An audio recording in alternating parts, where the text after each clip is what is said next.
يا أيها الذين آمنوا أطيعوا الله وأطيعوا الرسول وأولي الأمر منكم فإن تنازعتم في شيء فردوه إلى الله والرسول إن كنتم تؤمنون بالله واليوم الآخر ذلك خير وأحسن تأويلا. Mereka, selama mereka satu komunitas, mereka Ahlus Sunnah wal Jamaah. Jadi ikhwan, kalau mau lihat Ustadz Fulan Ahlus Sunnah atau bukan, lihat kepada siapa dia berkiblat. Kalau dia nggak punya kiblat nih ya, dia nggak punya kiblat, kiblatnya nggak jelas. Ini dihati-hatikan. Ya. Ini Masjid RJ, kiblatnya ke siapa? Kiblatnya ke siapa? Harus jelas. Kalau misalnya nggak punya kiblat, berkomunitasnya dengan siapa maksudnya? Kalau nggak kita lihat dia nggak punya komunitas, sama Ustadz Fulan tidak, sama Ustadz Fulan tidak. Yang kita kenal Ustadz Ahlus Sunnah wal Jamaah, sama sana tidak, sini tidak. Dipertanyakan, ini salafi model mana? Ngaku ahli sunnah tapi model yang mana?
Pertanyaan pertama, apa saja syarat seorang ketika menyampaikan ilmu atau cara metode di dalam dakwah? Syarat menyampaikan ilmu, kalau dia mengaku sebagai seorang da'i, yang pertama adalah al-ikhlas. Kalau memang itu adalah orang yang berilmu, maka dia harus ikhlas di dalam dakwahnya. Karena dakwah itu adalah ibadah. Ibadah itu adalah bentuk ajakan untuk menghambakan diri kepada Allah. Apa kata Allah? Ud'u ila sabili rabbika. Ajaklah mereka, dakwahilah mereka kepada jalannya siapa? Bukan jalan ustaz, bukan jalannya komunitas hizbiyah, tapi jalannya jalan kepada Allah. Makanya kalau dakwanya itu memang mengajak kepada jalan Allah, sang dai pun terkadang bisa dikritik dan bisa dibantah. Karena dakwah itu kepada jalan Allah, bukan kepada jalan ustaz. Kalau ustaznya salah, dikritik dan dibantah. Kemudian kata Allah Jalla wa'ala dalam ayat yang lain, Qul hadhi sabili ad'u ilallah. Katakanlah hai Muhammad, sesungguhnya ini adalah jalanku. Aku mengajak manusia kepada jalan siapa? Jalan Allah. Sekali lagi bukan jalan komunitas. Ya. Karena komunitas itu ketika diyakini sebagai bentuk manhaj, padahal Islam tidak pernah mengajarkan yang demikian, maka menjadi bid'ah.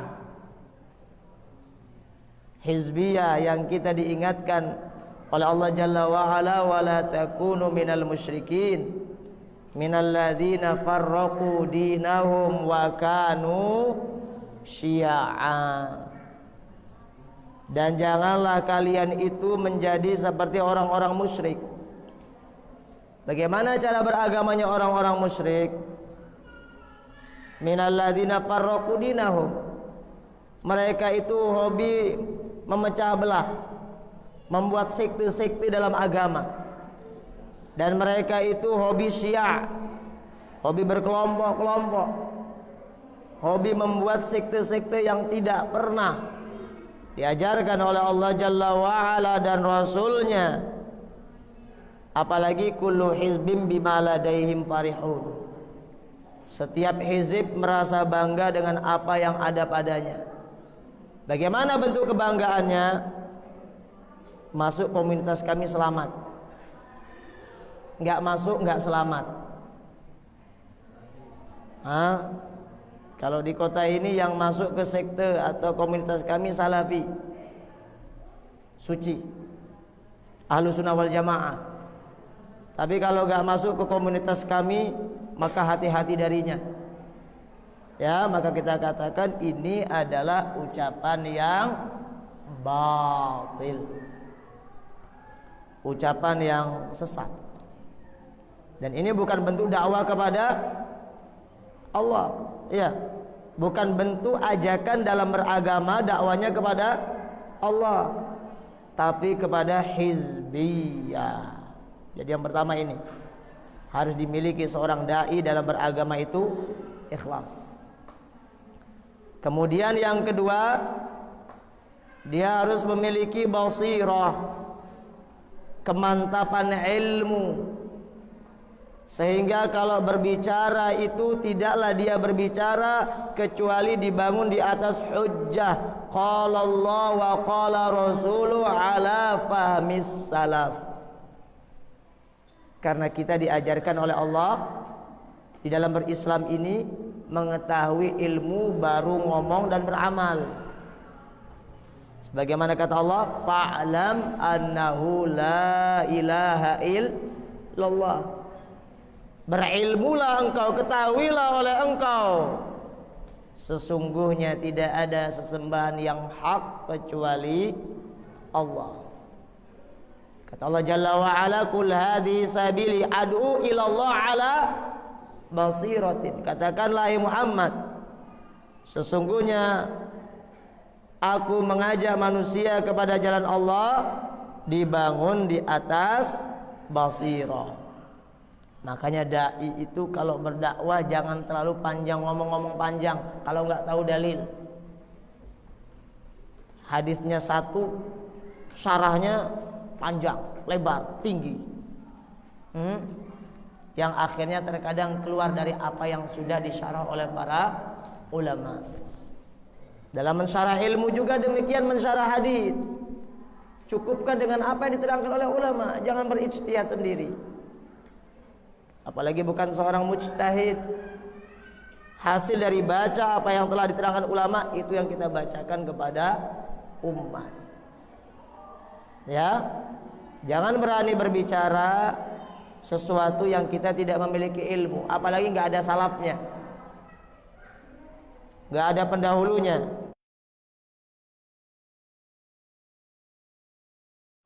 Imam Ahmad rahimahullah ta'ala mengingatkan, iyyaka an tatakallama fi mas'alatin laisa laka fiha imam.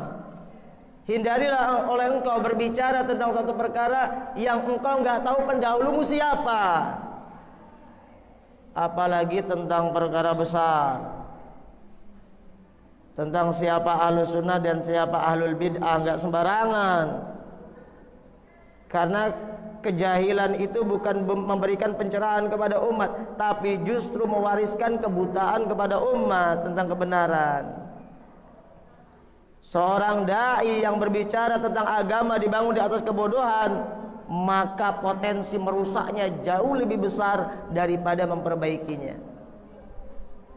Makanya kata Imam Ibnu Taimiyah rahimahullah dalam Majmu' Fatawa, man abadallah bi ghairi ilmin kana ma afsada akthar mimma yuslih. Barang siapa yang beribadah kepada Allah dengan dibangun di atas kebodohan tanpa tahu ilmu, maka apa yang dia rusak itu lebih banyak dari apa yang dia perbaiki. Tujuannya bagus, mengikat orang dengan sunnah, memperingatkan orang dari orang-orang yang menyimpang, memperingatkan manusia dari dai-dai yang menyimpang. Tapi kalau dengan kebodohan, timbullah apa yang akan timbul, muncullah apa yang akan muncul, yaitu apa? Semangat hizbiyah. Ya, makanya sungguh sangat menggelikan. Saya dikirim video tentang siapa itu Ahlus Sunnah wal Jamaah. Di dalam video tersebut mengatakan barang siapa yang masuk komunitas kita maka dia Ahlus Sunnah. Masuk komunitas kita walaupun nggak memprioritaskan tauhid ini, tapi masuknya ke komunitas kita Ahlus Sunnah. Tapi kalau nggak masuk komunitas kita, nggak jelas sama siapa komunitasnya, maka hati-hati bapak-bapak dan ibu-ibu. Maka kita katakan hadza qaulun batilun wa muhdatsun wa hizbiyah. Ini adalah ucapan baru, ucapan yang batil dan ucapan yang mengarah kepada hizbiyah. Ini ucapan besar, jangan dianggap remeh. Membuat sekte di dalam beragama, yang selamat hanya yang bersama saya, yang lain tidak selamat. Bahasa kasarnya demikian, cuma agak diperhalus. Ada oleh seorang dai ABG, IQ-nya yang ABG. Ya, jadi Ahlus Sunnah itu yang bersama kita, masuk komunitas kita. Kalau enggak, maka kita katakan pendahulunya ada yang mengatakan demikian. Siapa? Al-Ikhwan Al-Muslimun. Hasan Al-Banna pernah mengatakan demikian dalam Rasail Hasan Al-Banna. Kata Hasan Al-Banna, man laisa ma'ana fahuwa alaina.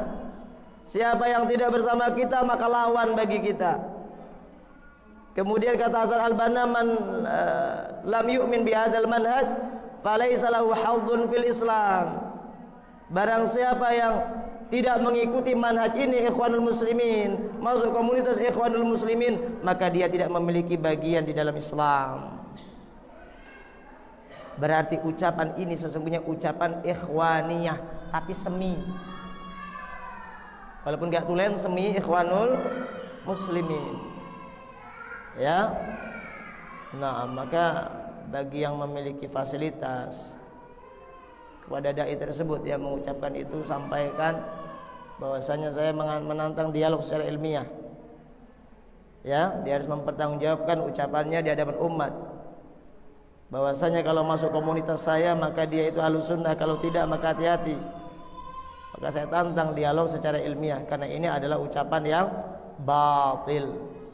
Bahkan saya sempat bertanya kepada dua ulama tentang ucapan bid'ah yang besar ini, di antaranya kepada Syekh Abdul Malik Ramadhani hafizahullah. Saya bertanya, apakah termasuk syarat orang dikatakan Ahlus Sunnah itu masuk ke komunitas Ustadz Fulan, Syekh Fulan? Kata dia, tidak. Dakwah salafiyah tidak membutuhkan kita. Dakwah salafiyah itu cukup menisbahkan diri kepada Islam, kepada sahabat. Kemudian saya tanya lagi, apakah ini ucapan seorang hizbi? Kata dia, tidak diragukan lagi. Ini adalah ucapan hizbiyah yang terlontar dari seorang hizbi. Ya, begitu juga jawabannya kurang lebih dari Syekh Abdul Muhsin Al-Ubaikan hafizahullah ta'ala.